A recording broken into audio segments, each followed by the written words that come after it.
네.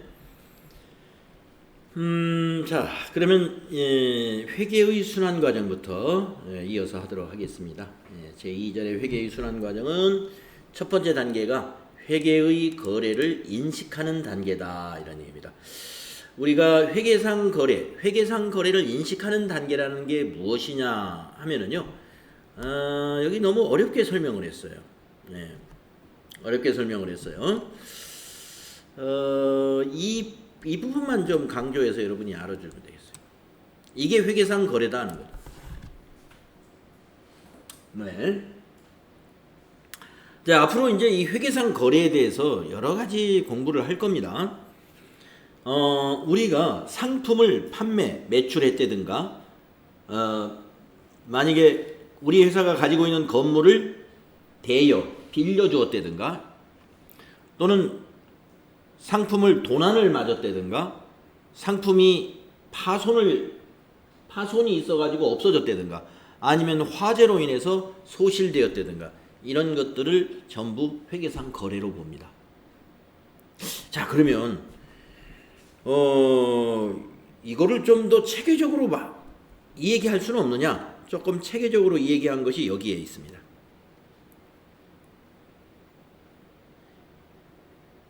회계상 거래는 이렇게 되면 회계상 거래입니다. 여러분 두 번째 줄 중간부터 기업의 경영활동에서 자산, 부채, 자본. 네, 어제 제가 재산 얘기를 했죠. 그래서 네, 우리 집이 3억짜리 아파트가 하나 있고 은행에 예금이 1억이 있어요. 그게 자산이네요. 예, 자산. 그래서 자산이 모두 4억이네요. 이 4억 중에는 집이 3억이고 은행에 예금이 1억이 있어요.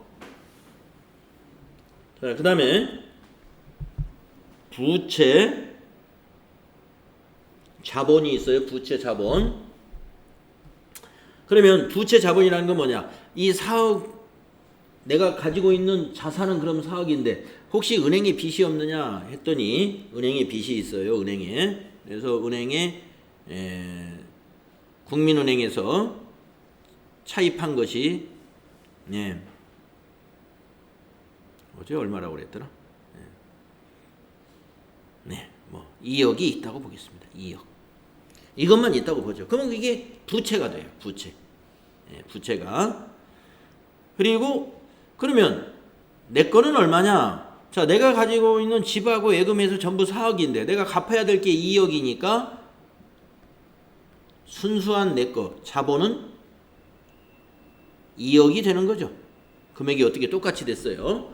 그래서 자산은 항상 부채하고 자본하고 합친, 부채와 자본의 합계하고 항상 같습니다. 자산이라 하는 것은. 자, 그래서 기업의 경영활동에서 말이죠. 기업의 경영활동에서 자산이나 부채나 자본의 변동이 생기거나, 그 다음에 수익과 비용은 뭐냐 하면은요, 상품을 팔았다. 이거 수익이에요. 아까 50만 원짜리 양복을 한 벌 팔았어요. 대변에 상품 매출이라고 이거 회계 처리할 거거든요. 수익입니다. 그럼 비용은 뭐냐? 우리 팀이 회식을 했어요. 회식비 50만 원이 들어갔어요. 이게 비용입니다. 그래서 수익이 발생하거나 비용이 발생하는 거, 이렇게 되면은 그게 바로 어떻게 되겠어요? 자산, 부채, 자본, 수익, 비용의 증가나 감소가 있어서 그걸 변화라고 그러죠. 그 변화를 가져오는 것이 전부 회계상 거래입니다. 자, 그러면은 아까 자, 상품을 매출했다. 이거 수익 발생.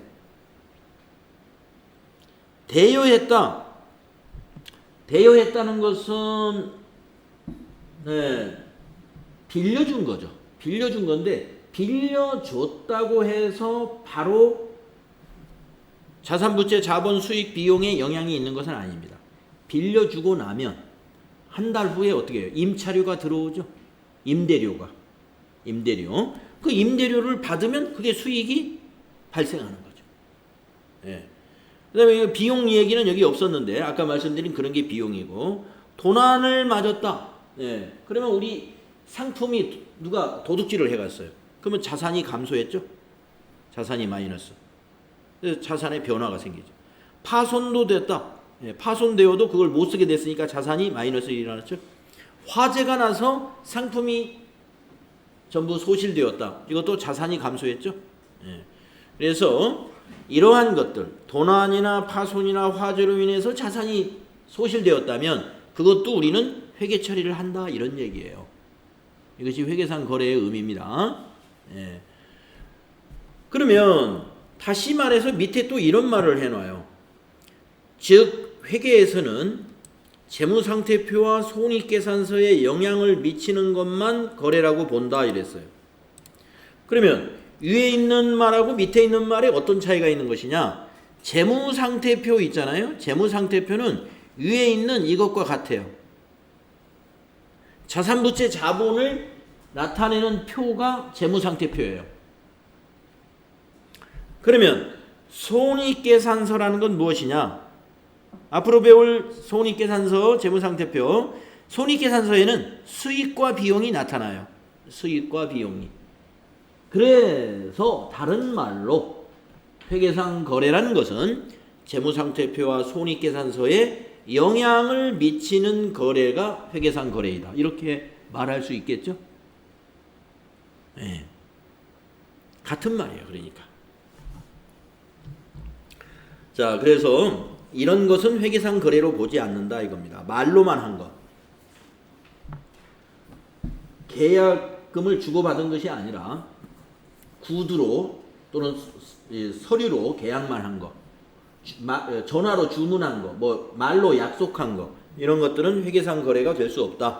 그런 얘기가 되겠습니다. 그래서 여러분이 이것이 회계상 거래냐 아니냐의 판단을 할 때는 항상 뭘 생각하면 되냐면은 지금 얘기한 대로 자산, 부채, 자본과 수익, 비용에 영향이 있는가 없는가, 증가나 감소가 있는가 없는가, 그거 가지고 판단하시면 돼요. 네, 나중에 뒤에서 문제 풀 때 같이 한번 보도록 하겠습니다. 여기 아이캔에 있는 거 한번 읽어보고 갈까요? 자, 일상생활에서는 우리가 거래라고 하지만 회계에서는 거래가 아닌 것들이 이런 것들이다 이거죠. 상품 매매 계약, 종업원의 채용 계약, 건물의 임대차 계약, 부동산 담보의 설정. 네, 이런 것들은 일상에서는 거래지만 회계에서는 회계 처리를 하지 않는다 이겁니다. 그런데 만약에 이건 아니에요. 예를 들면 상품 매매 계약을 체결하고 계약금을 주고 받았어요. 그럼 그건 돈을 주고 받았기 때문에 회계상 거래죠. 예, 종업원 채용하고 뭐 주고 받는 거 없죠. 예. 건물의 임대차 계약을 하면서 임대차 보증금 같은 거 주고 받았어요. 그러면 그건 거래예요. 예. 그렇지만 이거는 지금 서류만 작성했다 이렇게 보시는 거예요. 그래서 회계상 거래가 아니라. 그 다음에 회계상 거래이지만 일상생활에서는 거래가 아닌 것은 이랬습니다. 자, 상품 등의 도난, 파손, 화재, 상품의 가격 하락, 네, 이런 것들 우리가 일상에서는 가격이 하락한 것을 우리가 거래라고 말하지 않죠. 그러나 우리는 가격이 하락하면 어떻게 돼요? 자산이 감소한 거거든요. 그러니까 거래가 회계 처리를 합니다. 화재가 발생해도 아까 회계 처리하죠. 파손이나 도난도 회계 처리한다 하는 것을 기억해 둡시다. 자, 이제 여기서부터 그러면 회계상 거래가 인식이 됐어요. 예, 인식이 됐으면 그 다음에는 무엇을 하느냐? 두 번째 하는 게 분계를 해서 분계장을 작성한다 이런 말이에요. 처음 들어보죠? 분계. 아마 회계 처음 배우는 사람들 처음 들어볼 거예요. 분계라는 걸. 그런데 이 분계라는 것은 회계에서 아주 핵심입니다. 네. 여러분이 이제 오늘 이후로부터 시험 준비가 끝나는 날까지 이 여러분 과정이 끝나는 날까지 거의 매일같이 분계라는 얘기를 할 거예요. 네. 아주 핵심이다 이렇게 보시면. 분계가. 그래서 분계를 잘한다 그러면 그 사람의 회계 실력 굿. 네. 바로 회계 실무자의 실력을 좌지우지하는 게 바로 분계입니다. 예. 그러니까 분계하면은 뭐냐? 회계처리다 이렇게 보시면 돼요.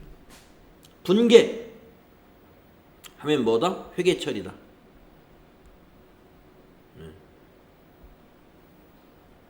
아래 거래를 회계 처리하시오 이 말은 분계하시오 이 말이에요. 분계하시오.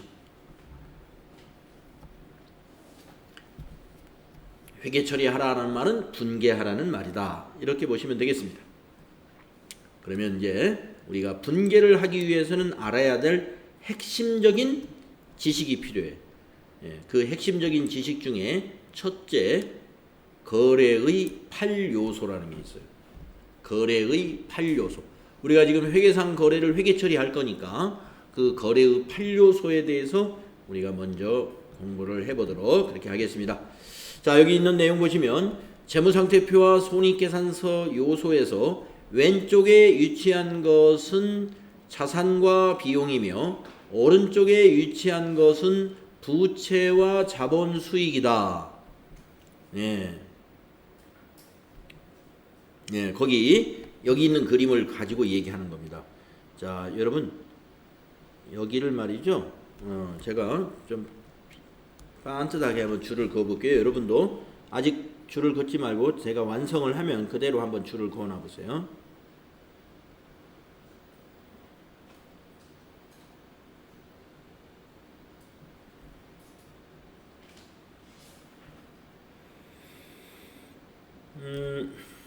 이 부분이 재무상태표입니다.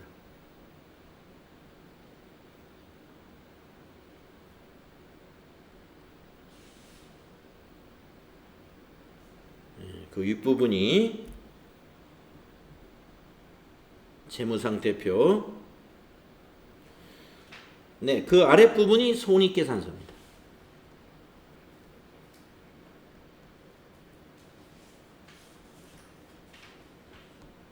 손익계산서.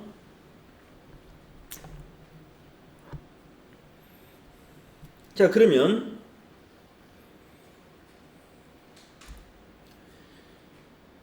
지금 재무상태표가 지금 이 부분이란 말이죠. 여기 있는 이 부분. 그러면 재무상태표가 이 부분인데 이 부분을 보면은요. 이 부분이 지금 두 칸이 있잖아요. 예, 왼쪽 왼쪽이 차변이에요. 차변. 이 오른쪽 있죠? 여기가 대변입니다. 대변.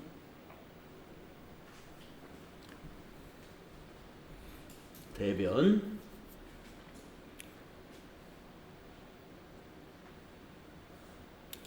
자, 밑에 손익계산서가 있죠? 손익계산서의 차변이 비용이고 대변이 수익입니다.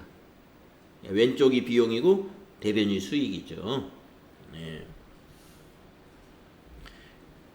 이 위에 있는 재무상태표의 구성인 자산부채 자본과 손익계산서의 구성인 비용과 수익에서 거래의 8요소가 나옵니다.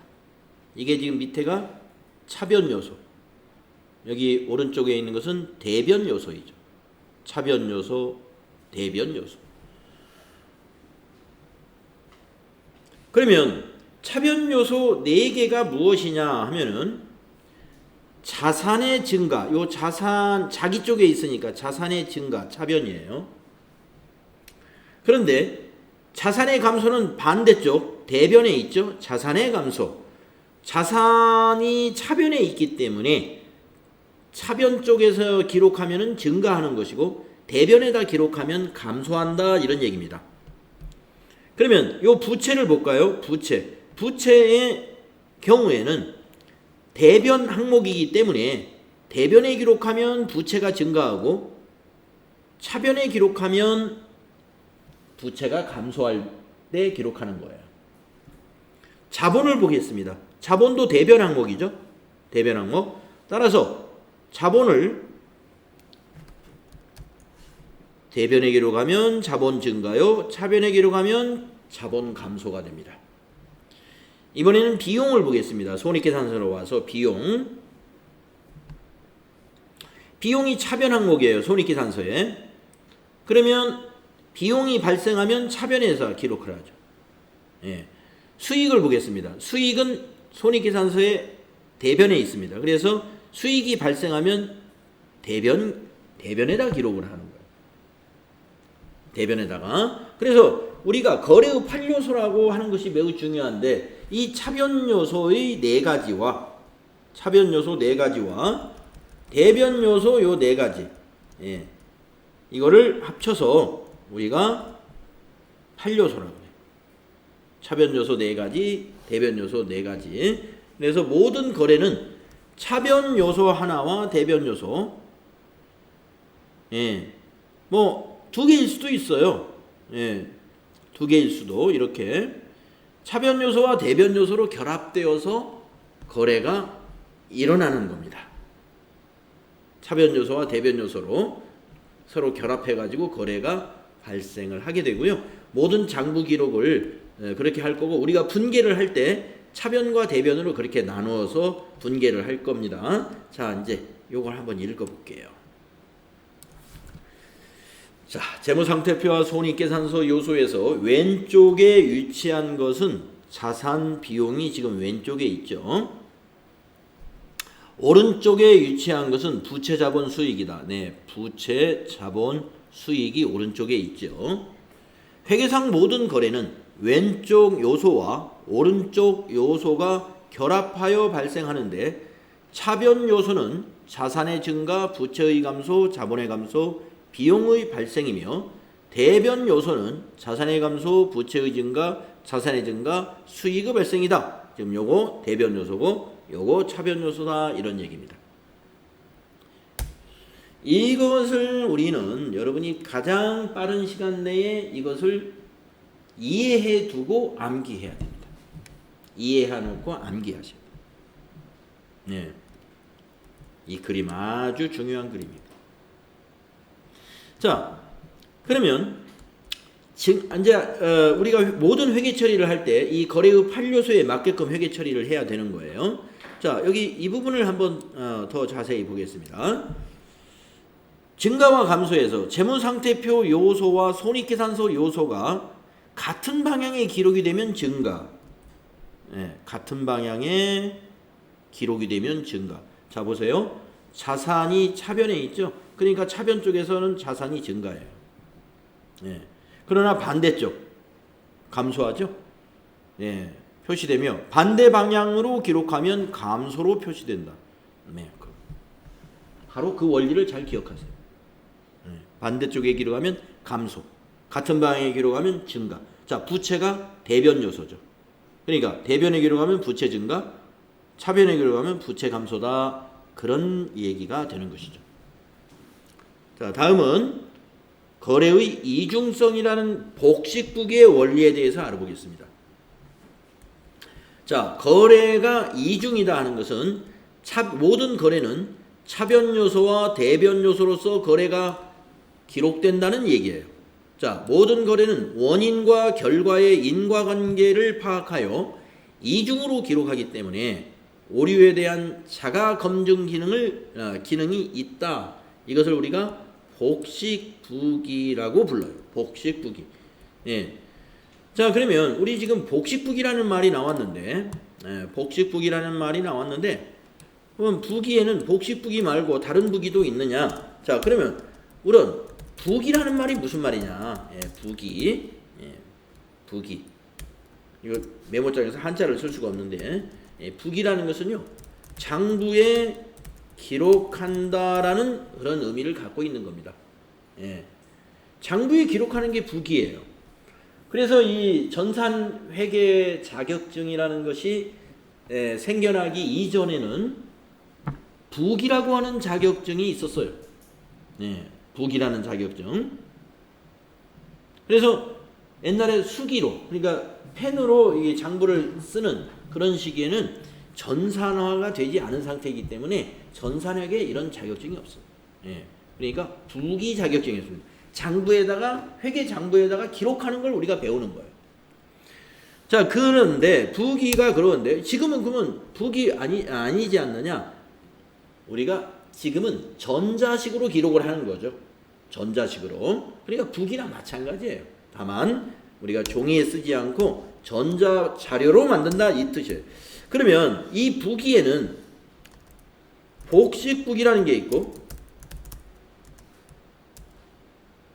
단식부기라는 게 있다 이거예요. 자, 복식부기 하는 건 뭐냐면 모든 거래를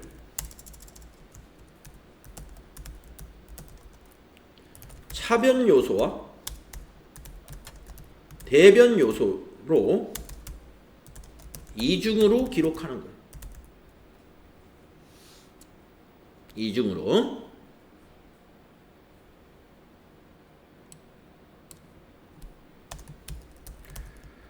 대부분의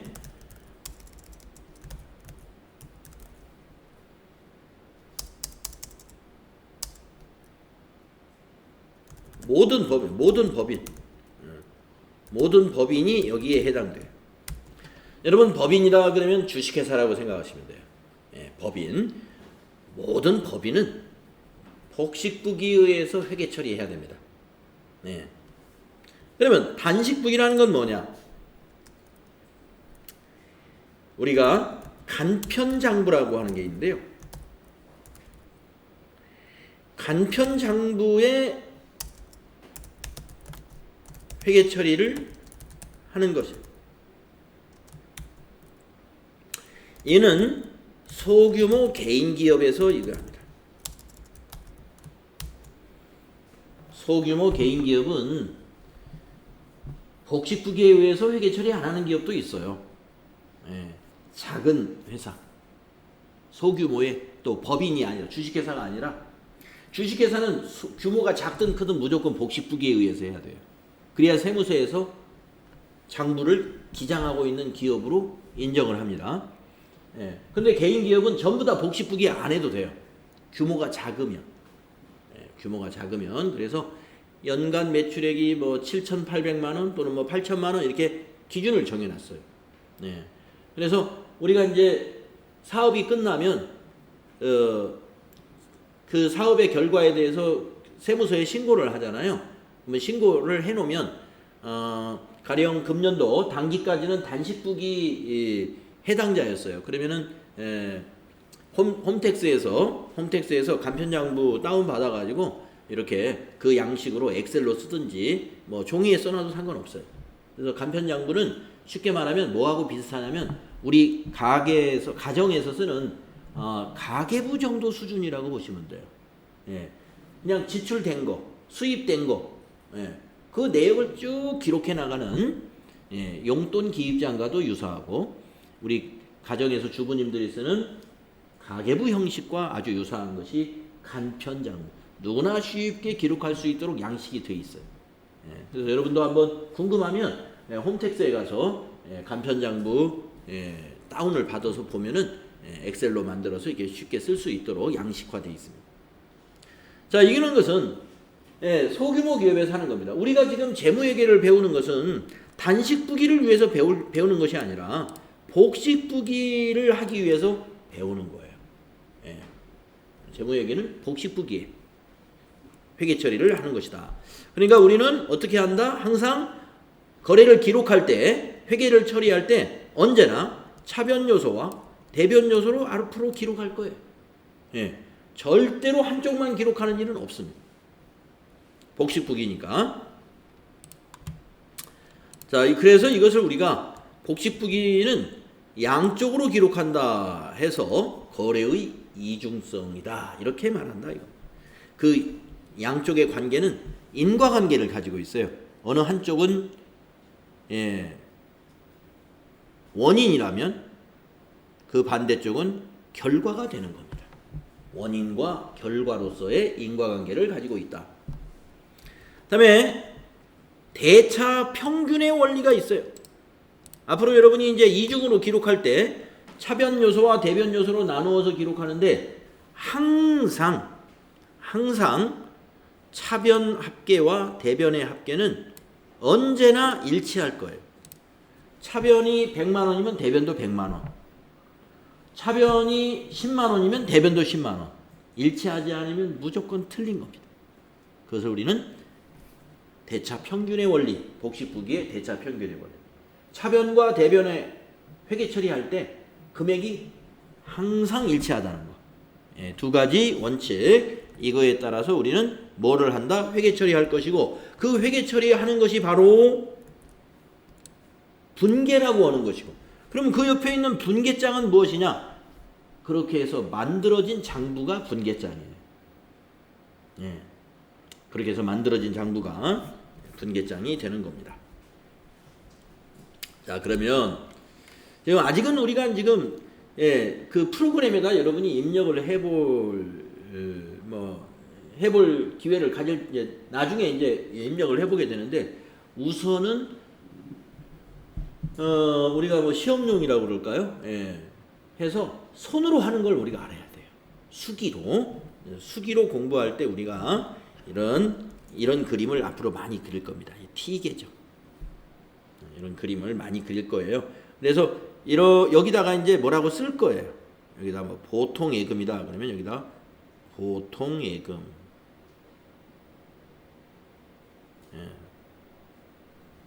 터치패드라 지금 글씨가 잘 안 써져요. 자, 그러면 이제 이것을 여러분이 장부라고 생각하시면 돼. 제가 지금 약식으로 그려놓은 이 그림이 하나의 장부입니다. 그러면 이제 여기서 계정이라는 걸 한번 알아봐야 되는데, 분계를 하기 위해서는 계정과 계정 과목이 필요합니다. 이 계정 과목이라는 게 필요해요. 한번 읽어보겠습니다.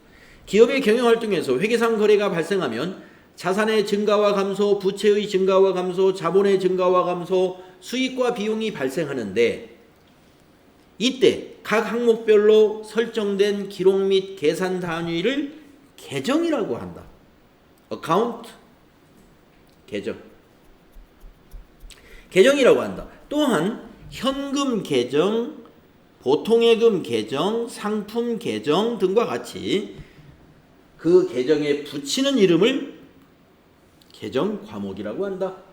그래서 어제 여러분에게 앞으로 외워야 될 계정 과목 A4의 앞뒤로 해서 빼곡히 인쇄를 해드렸는데 엄청나게 많죠. 그게 다 계정 과목들입니다.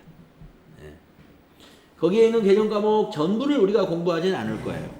그러나 거기 인쇄한 계정 과목에 적어도 한 7할 정도, 70% 정도는 다 공부를 할 겁니다. 그러면 이것을 손으로 쓸 때는 어떻게 쓰느냐? 이렇게 장부를 이렇게 T자로 써요. 이걸 계정을 그릴 때 이게 T자로 그릴 거예요.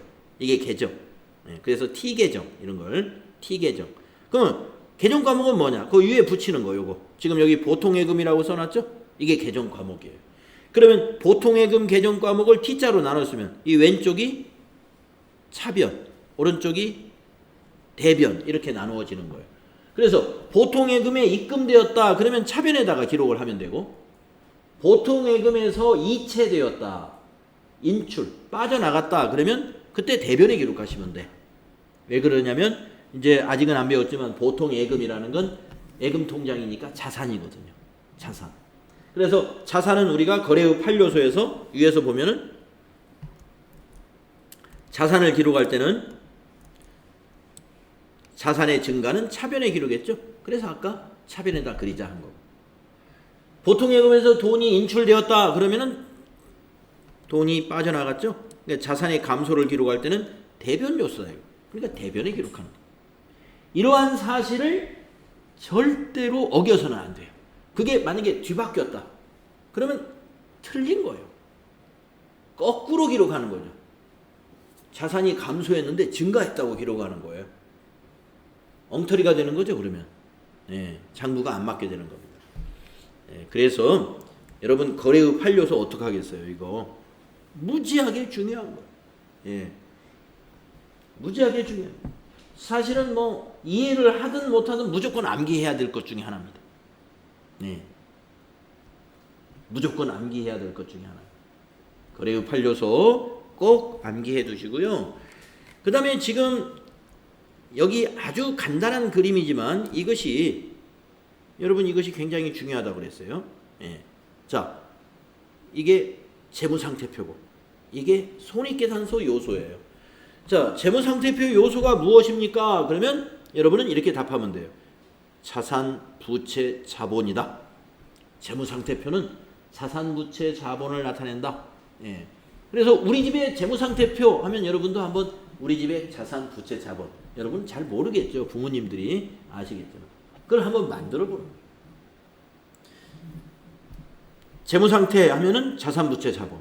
손익계산서 하면은 수익과 비용. 수익과 비용. 그래서 예를 들면 수익과 비용 1년치를 따지기 어려우면 한 달치를 가지고 우리 가게면 우리 가게 아니면 나 개인이라면 내가 한 달에 수입이 얼마냐. 내가 만약에 직장에 다니는 근로자다. 그러면 월급이 수입이잖아요. 수입. 비용은 뭐예요? 내가 회사를 다니기 위해서는 옷도 사 입어야 되고 교통비도 써야 되고 밥도 사 먹어야 되고 회사를 다니기 위해서 지출한 비용 그리고 회사만 다니려고 우리가 일을 하나요? 그거 가지고 친구들하고도 놀아야 되고 여행도 가야 되고 뭐 경조사 발생하면 경조사비도 내야 되고 부모님이 용돈 달라면 용돈도 줘야 되고 그런 게 다 비용이에요. 그런 거 저런 걸 빼고 남은 게 뭐예요? 그게 이익이죠. 수익에서 비용 지출한 걸 뺀 나머지 그런 걸 계산하는 게 우리가 손익을 계산한다 그러잖아요. 그러니까 손익계산서. 응? 손익계산서. 그래서 뭐 해서 남는 게 있느냐 이런 말이 남는 게 얼마냐 이런 걸 따질 때 손익을 계산한다고 그래요. 수익과 비용을 따지는 겁니다. 큰 개념으로는 1년치. 그러니까 회사는 1년에 한 번씩 그렇게 손익계산서를 만들고 있습니다. 자, 계정과 계정 과목에 대해서 이해를 했습니다. 네. 자, 여기 있는 거 뭐 그렇게 중요한 내용 없습니다. 네. 계정 과목. 여러분 어제 인수해준 그 계정 과목의 약간의 설명 옆에 있는 거를 같이 이해하면서 암기하는 게 아주 중요하고요. 자, 그러면은 우리가 이제 계정 과목을 알면 회계 처리를 할 수가 있어요. 뭐 왜 할 수 있느냐? 아까 거래의 8요소 알았죠? 계정 과목도 압니다. 그러면 이제 분계를 할 수가 있어요. 분계를. 그런데 우리가 분계를 전산에서는 뭐라고 하냐면 전표 작성이라고 그래요. 전표 작성. 그러니까 전산 프로그램을 제가 잠깐 보여드리겠습니다. 예. 여러분이 나중에 계속 이제 실습하는 타임에 실습할 때 사용할 프로그램이 이 프로그램이에요.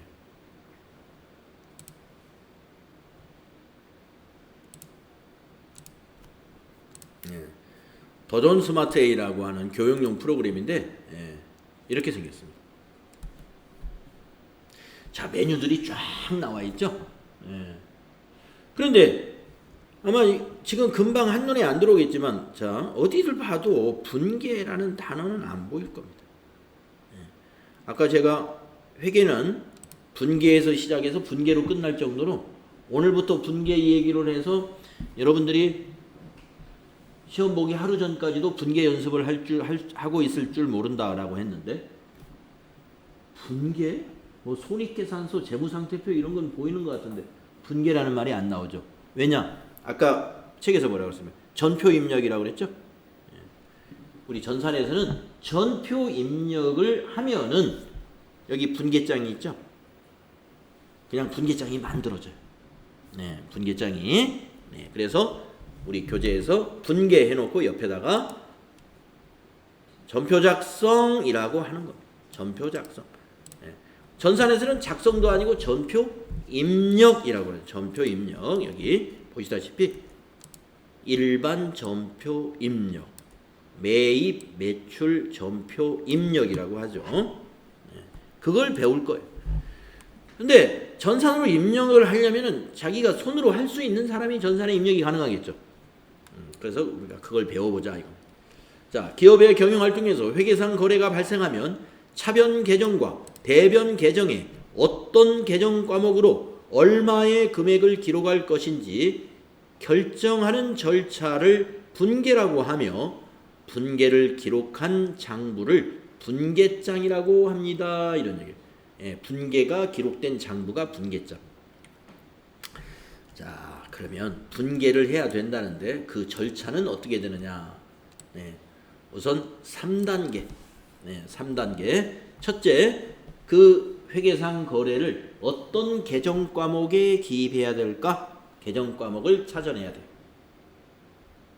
두 번째, 그 개정 과목에 차변에 기록해야 되느냐, 대변에 기록해야 되느냐, 둘 중에 하나예요. 네. 이 방향을 찾을 때 여러분은 조금 전에 거래의 8요소를 가지고 판단을 해야 돼요. 예.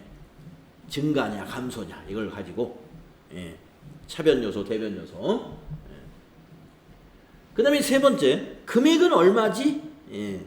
계산이 필요한 것도 있으니까 금액을 잘 계산을 해내야 되겠죠. 예. 금액을.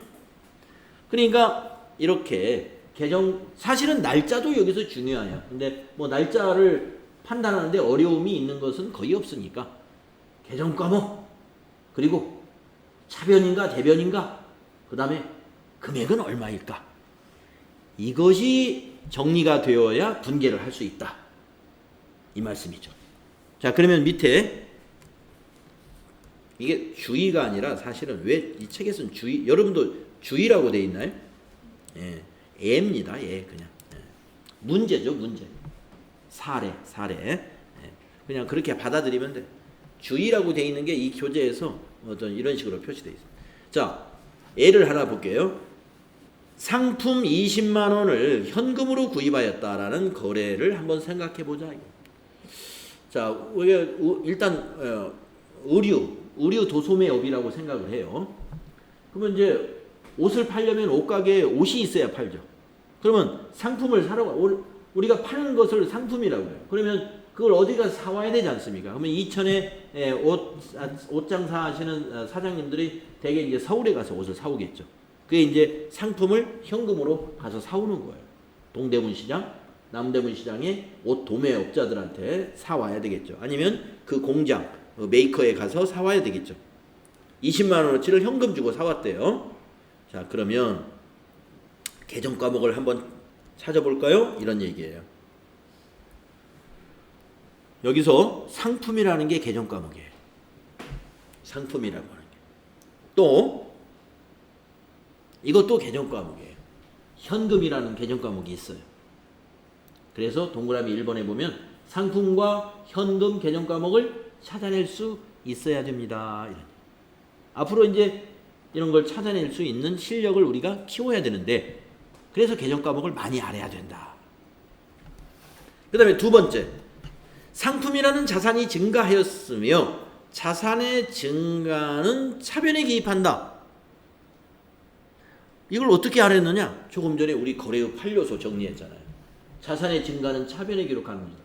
그러면 상품이라는 자산이 증가했느냐 판단은 이 거래 자체를 이해를 해야죠. 자, 내가 사장님이라고, 내가 회사 직원이라고, 뭐 사장님이라고 생각하고 오늘 아침에 돈을 가지고 가서 동대문 시장에 돈을 주고 옷을 사왔어요. 그러면 돈은 나간 거고 옷은 우리 가게에 들어왔죠.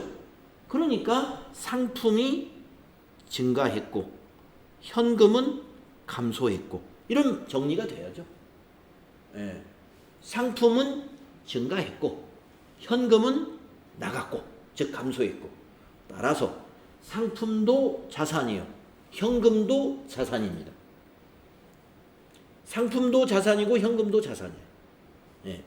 그렇기 때문에 상품은 증가했으니까 차변에 기록하고 현금은 감소했으니까 대변에 기록한다. 이렇게 자리를 잘 잡아야 돼요. 예. 그것이 두 번째, 차변에 기록할 것이냐 대변에 기록할 것이냐를 잘 결정해야 된다 이겁니다. 그 다음에 이제 마지막 세 번째, 금액이 얼마냐. 너무 간단하죠. 이런 거 20만 원. 아니면 세금계산서 보면 되죠. 아니면 영수증을 받아왔으면 영수증, 현금 영수증 보면 되겠죠. 거기에 금액이 나와 있으니까 그거 가지고 회계 처리하면 돼요. 그래서 이렇게 기록합니다. 차변에, 자, 상품이죠. 상품 20만 원, 대변에는 현금 20만 원, 이렇게 기록하는 것을 우리가 분계라고 그래요. 분계.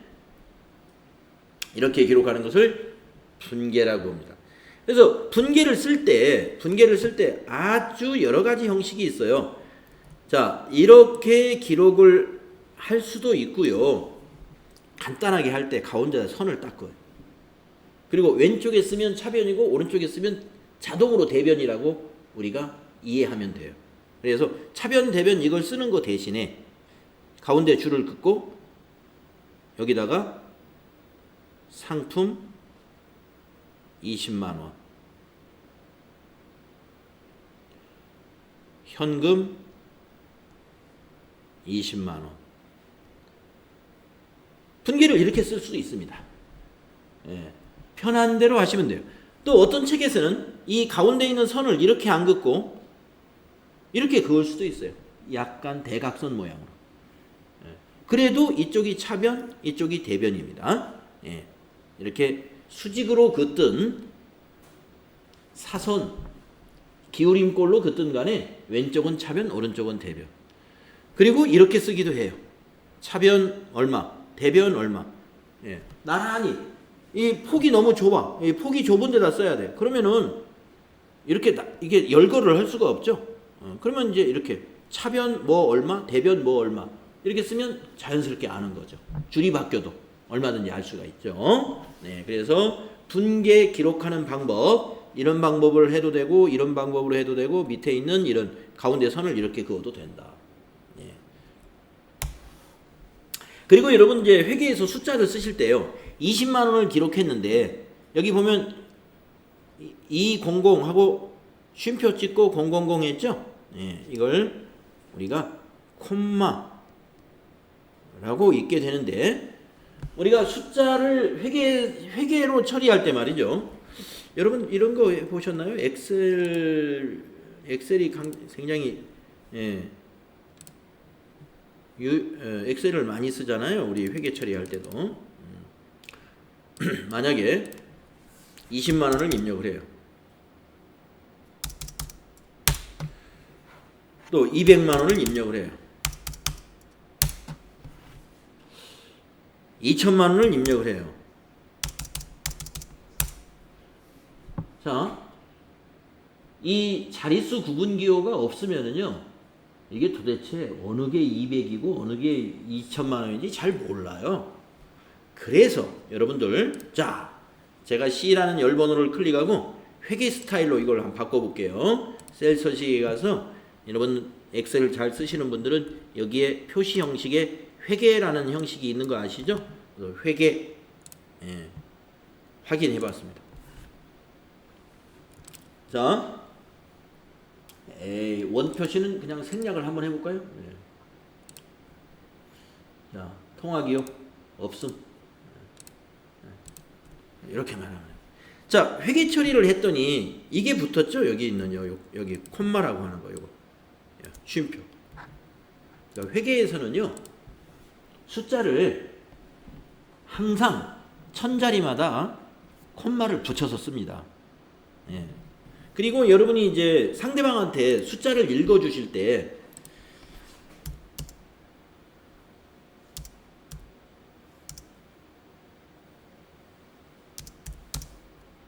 이런 숫자가 있다고 보세요. 그러면 이 숫자를 상대방의 구두로 전화로 불러줄 때 2,005만 60원 읽기 참 나쁘죠. 예. 말이 잘못 나올 수가 있어. 2,050만이라고 했나? 5만이라고 했나? 그래서 우리가 숫자를 여러분 이제 주고받을 때는 앞으로는 이렇게 하세요. 자, 불러줄게요. 20, 050, 060 이렇게 하면 간단해요. 네, 그대로 적기만 해. 네, 상대방이 20, 20하고 쉼표 붙이고 050, 050 쉼표 붙이고 060 네, 이렇게 한 자리씩 끊어서 불러줍니다. 그러면 선생님 아까처럼 2천만, 2,005만 60원 이렇게 불러주면 틀리나요? 틀린 건 아니지만 불러주는 사람도 약간 헷갈리고 받아 적는 사람은 더 헷갈립니다. 예. 2,005만 60원 빨리 적으세요. 그래서 이거 어떻게 되는 거예요? 받아 적기 너무 힘들죠. 그래서 앞으로 여러분 숫자 상대방을 배려해서 불러줄 때는 자 적을 준비 됐죠? 20, 050, 060 이렇게 서로 주고받으시는 거다. 그리고 여러분 손으로 숫자 쓰실 때도 언제나 지금 우리 책에서 보듯이 이렇게 2만 원이든 20만 원이든 콤마 넣어서 세 자리마다 쉼표를 넣어서 쓰시고 하신다 하는 거 예, 자, 알아두시기 바랍니다. 그러면 네, 분계하는 원리에 대해서 우리가 알아봤어요. 예, 분계하는 원리에 대해서 그래서 10분간 쉬었다가 다음 시간에 우리 이제 분계에 대한 얘기에 더 이어서 공부를 해보도록 하겠습니다. 쉬었다 하죠 또.